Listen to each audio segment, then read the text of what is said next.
First, we are honored to have back in our studio Alice Rolli. She's running for mayor, the city of Nashville. I've been pretty plain spoken about how I would be voting if I lived in Davidson County, and I would have voted for Alice Rolli, and I will vote for Alice Rolli. Now, kudos to O'Connell. I think he knows that, and yet he's still willing to come on. But I'm going to be fair with him, as I'm going to be fair and maybe even a little harder than normal on Alice Rolli because of my affinity for her campaign and what I believe she would do for the city of Nashville. Hello, Alice. Hello, Matt. It's good to be back. Well, it's good to have you back. Yeah. We have not talked formally, officially. Yeah. I know we texted a little bit. Since you secured second place in the election, and congratulations. 10 down, 1 to go, Matt. Was it 10 down, 1 to go. Was it everything that you wanted it to be? I mean, were you pleased with the turnout and the results? I think we would have been more pleased for a few more votes, but Election Day was rainy. You saw how much better we did on Election Day than in early voting, and that is what we felt sort of the whole time as people get to know us and know our message and our vision for Nashville. Then they go, oh my gosh, thank you for running. Thank you for being who you are. Thank you for representing really the majority of Nashville voters, which I think just want a real pragmatic, solutions-oriented person in the mayor's office. Well, this is my way of vaguely addressing something and then moving on from it. Yeah. My one regret is that I did not get to sample some of the delicious food that you had at your watch party. Well, we had a great, Coco's Italian Market and Grill. Good. It was a good place. We had a bunch of friends who are musicians that were there. Look, but we have more fun places. Last night we had a group up in Hermitage, Old Hickory at Sam's, and then we have opened 2 offices. So if listeners want to come by and get a sign, one is at 1522 Edge Hill Avenue, right around the corner here. And then the other, we have one up in Hermitage at 3414 Lebanon Pike. That's at the Ace Plumbing, where the Butt Hut is. So if you go there on Wednesdays, for some good barbecue, you can also pick up a sign. Well, I would expect that this has just exponentially. I mean, I know that you were grinding every day, trying to shake every hand you possibly could. But when you're one of 10 or 11 people, that's one thing. Yeah, we raised the same amount of money in 4 days in this next chapter that we did in the previous 6 weeks. Does it please so you? It does. It's like a spigot opened. I mean, knowing the amount of money that Freddie spent in his initial run and knowing the amount of money that you spent, do you feel like it's just a matter of getting your message in front of the voters, getting your message in front of the people that maybe selected someone else in order to win this election? Yeah, I think so. We obviously need the 20,000 or so Nashvillians that voted for us the first time to come back. We also think that there are a lot of people, actually yesterday in Hermitage, a lot of people walked up and said, I was out of town. I just didn't even vote. I'm for you. I'm going to bring 10 friends. We're talking about you.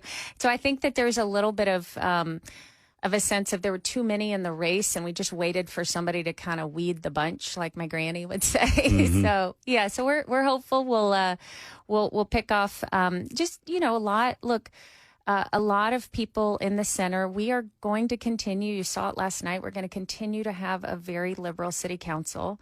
We're going to continue to have a very conservative state legislature. I think people want someone who can build a bridge, somebody who can kind of say, all right, how do we actually get things done instead of just pointing fingers at each other? And so I think that's why we've got Republicans, Democrats, Independents, just saying like, all right, let's bring some peace here, everybody.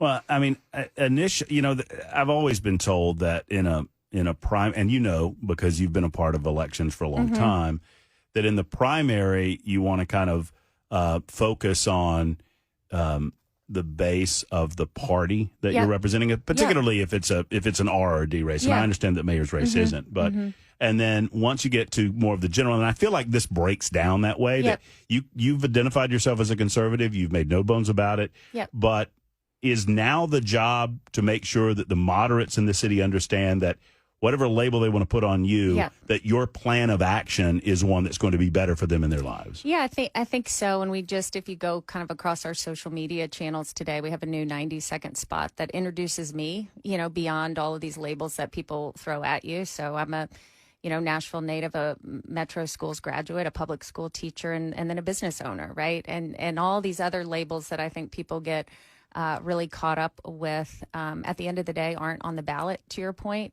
So just to help people sort of understand what our key issues are around crime and taxes. And, crime, I want to say something today. I'll say it here, breaking news. We'll do a formal announcement with the group next week. But we did this morning just learn that we received the endorsement of the Fraternal Order of Police. So very excited to have that. That's very good. Mm-hmm. That makes a lot of sense. It does. Yeah, it does make because yours is, you focused when I hear you out on the stump and when you talk on our radio show, you go to crime immediately as an issue that has to be addressed. And you know what? Your opponent wants to drive a wedge between tourism and locals. Yeah.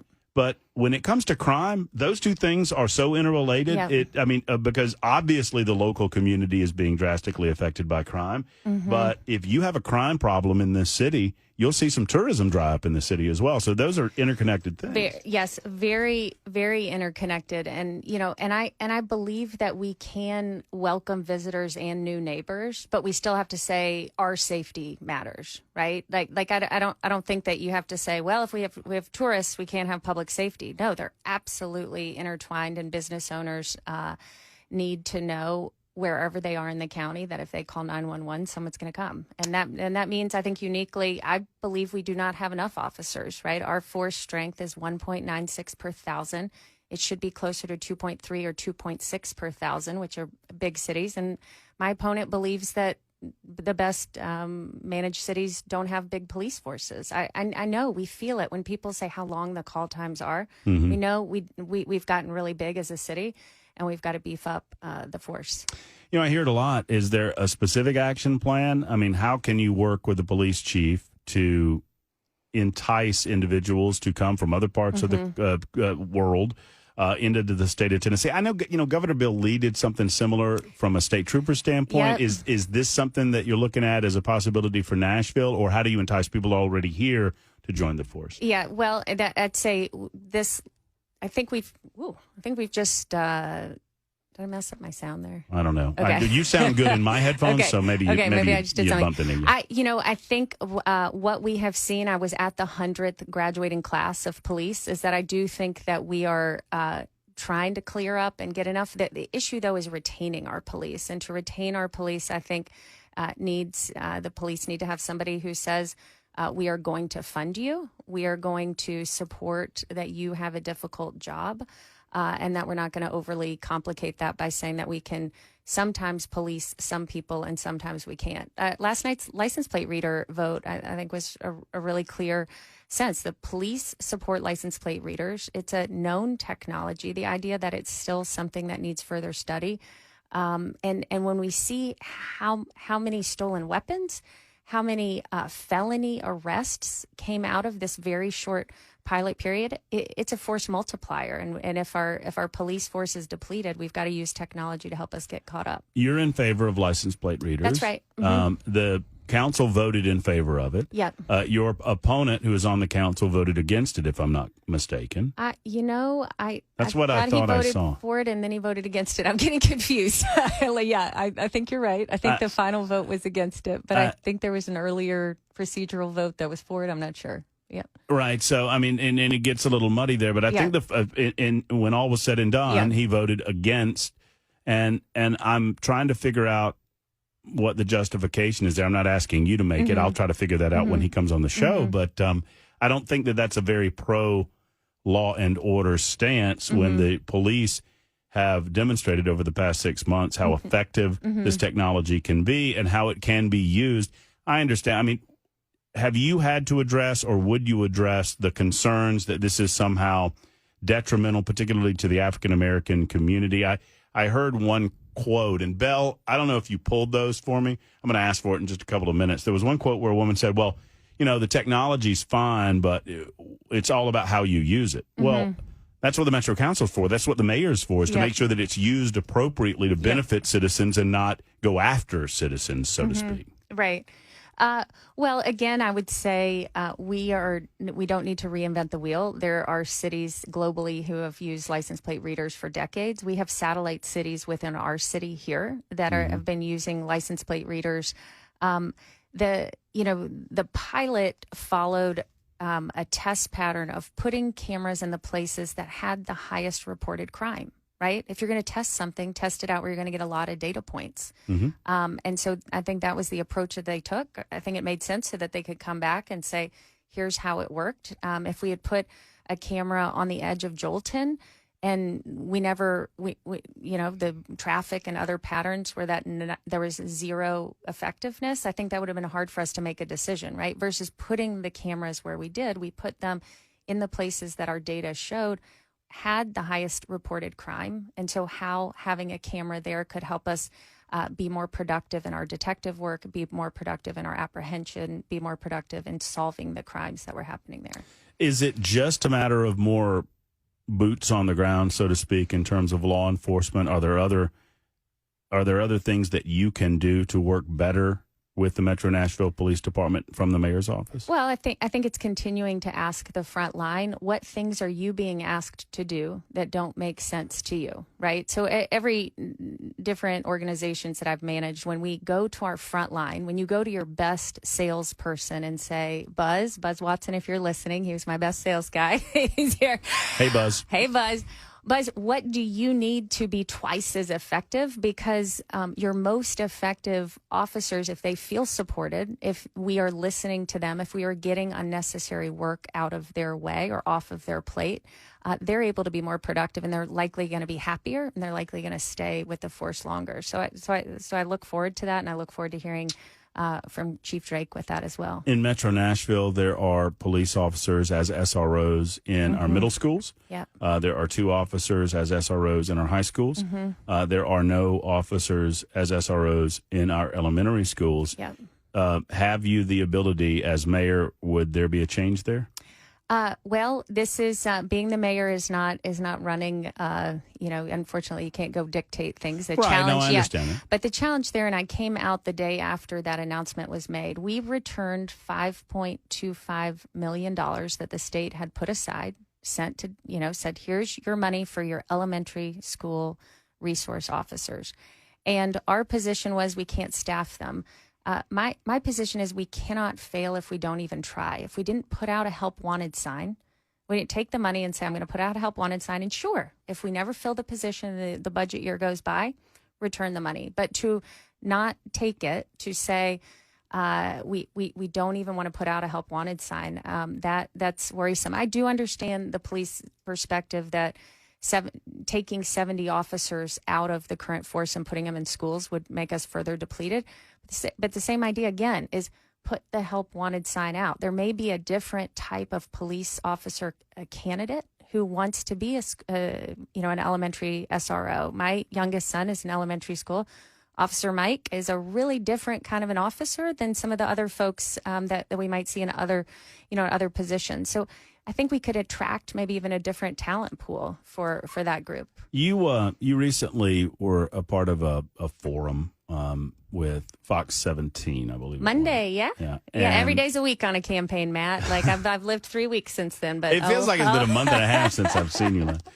And I want to ask you about this after the break, because there's a distinct difference between your position on new taxation in Metro Nashville and your opponent's position on new taxation. Let's talk about that in a moment with Alice Rolli. It's 1:19 on Super Talk 99.7 WTN.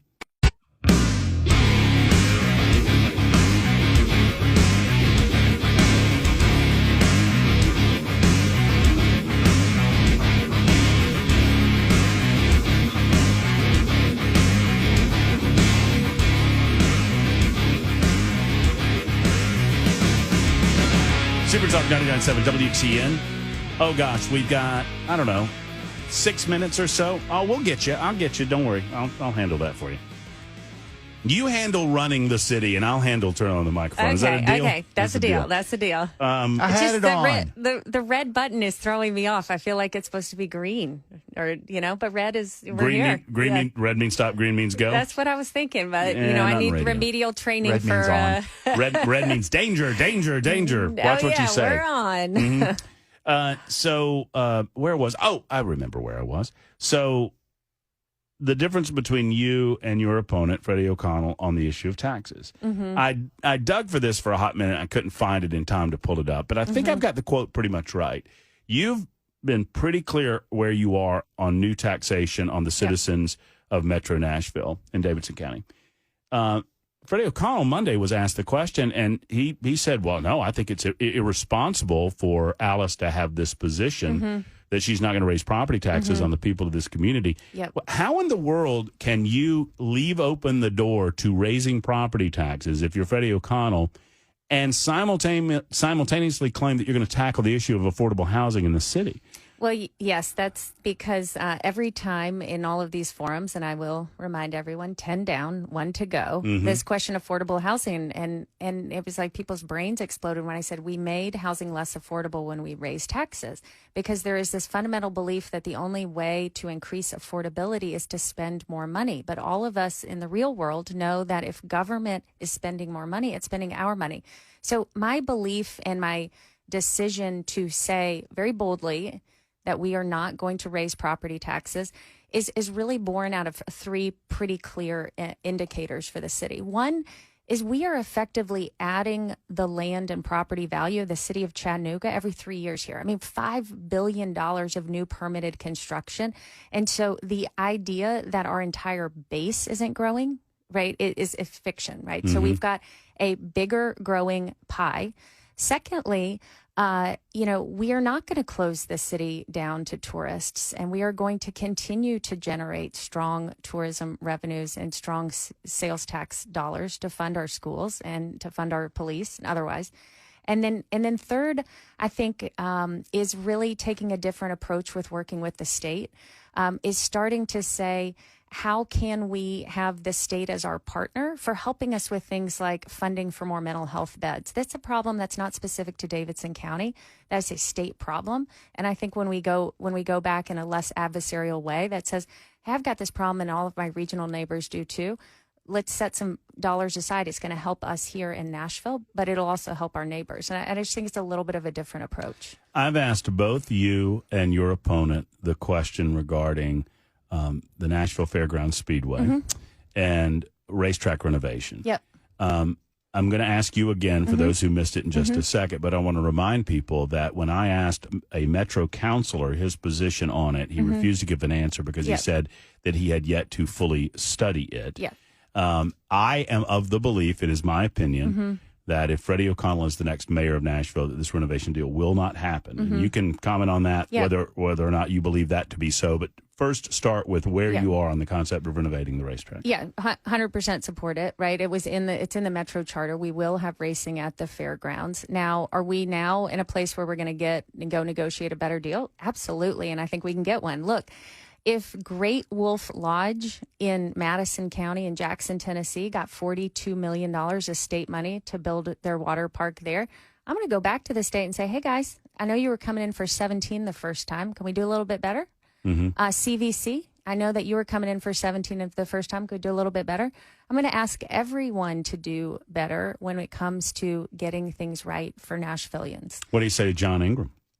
Well, John and I, I think my position is that we will have racing there. I think that it doesn't need to be an adversarial position. I think that we see cities all over the country that have large facilities nearby, and it's part of leveling up. Do you think that's his opposition? That because he doesn't want the competition for other types of like concert type entertainment venue? I mean, that's the only thing that I can figure out as to why he came out and was opposed to the renovation. Yeah, I think there's probably some of that and probably a sense of the terms of both of those deals. And Councilman O'Connell, I think, did vote for the soccer stadium, but he voted against the Titans Stadium, which had some of the same fundamental issues, right? Who owned the land, who had the value, who captured the long-term risk. But I look. No mayor wants to be an enemy of John Ingram on their first day in office. I think that I think that you can have a difference of opinion and still remain friends. Yeah, you can, right? And I think that we know that racing is there. He knew that when his stadium was built there, and I think we have to come up with a productive way. If it's an issue of 2 facilities next to each other needing more parking, if it's an issue of some kind of MOU on who gets to use which road. I mean, like, But at the end of the day, both of those are going to exist. A lot of conversation, and we only have like 2 minutes left, but a lot of conversation about homelessness. Yeah. And as we see, we see some progress. I mean, I think Brookmead Park is a good example of trying to make progress. Then we see some setbacks. I think there's an encampment in Hermitage causing some consternation. What action plan does the Rolli campaign have? Yeah, well, we will look, the city drew down more money than any other city in the country from our federal CARES Act funding for homelessness. And that is just starting to get to work. And so there are housing options coming on board. I think that actually if you talk to the folks up in Hermitage, and I've spoken with the folks from the Brookmead group, is that they feel like now we have the right person in the seat for homelessness, and they do not want it to go back to what the approach was 3 or 4 years ago. So that's a fear. So I'd like to keep going in the direction that appears to be working. Yep. And finally, and because some have asked, and I noticed it as well, you had a couple of shakeups in your campaign. I did. And I just wanted you an opportunity to speak to that. I think you spoke pretty emphatically in your press release regarding a discovery that you had about somebody's past that was working as as some part of the campaign. Just speak to that for a minute. Yeah. Well, I did. Look, 4.5 months ago, as a first-time candidate, I went out and found a great person here who brought me this firm that I was working with. He had me call some of his clients. One, a woman who'd never run before. She was massively outspent. Nobody thought she could win. And she had such high praise. And, and I went with that. And I went with another couple of folks saying that was good. I didn't spend a whole bunch of time on Google, and maybe I should have done that. But I used references of candidates who looked like me that had run and worked with folks at the firm before. And you just found he had some associations that you weren't comfortable with. Yeah, Monday morning, my campaign manager said, I think after a long weekend of a lot of people doing a lot of stuff, that things were learned and they were shared with me on Monday, and we made a decision as soon as we could on Monday to terminate that relationship. I appreciate the decisiveness of the decision. Yep. Well, look, I appreciate you. I know that we'll have you back on before the big day comes. I mean, it'll be tomorrow before you know it. I know it will, and I would love to have you back at our election night party. I don't know where it'll be, but I know it'll be fun. And Matt, you'll be right there in the front. Alice, thank you. Thank you. How can people find out more? AliceRolli.com or at Vote Alice Rolli on all the socials. Love to see you. ROLLI. That's right. That's how you spell Rolli. Thank you, Alice. Thank you.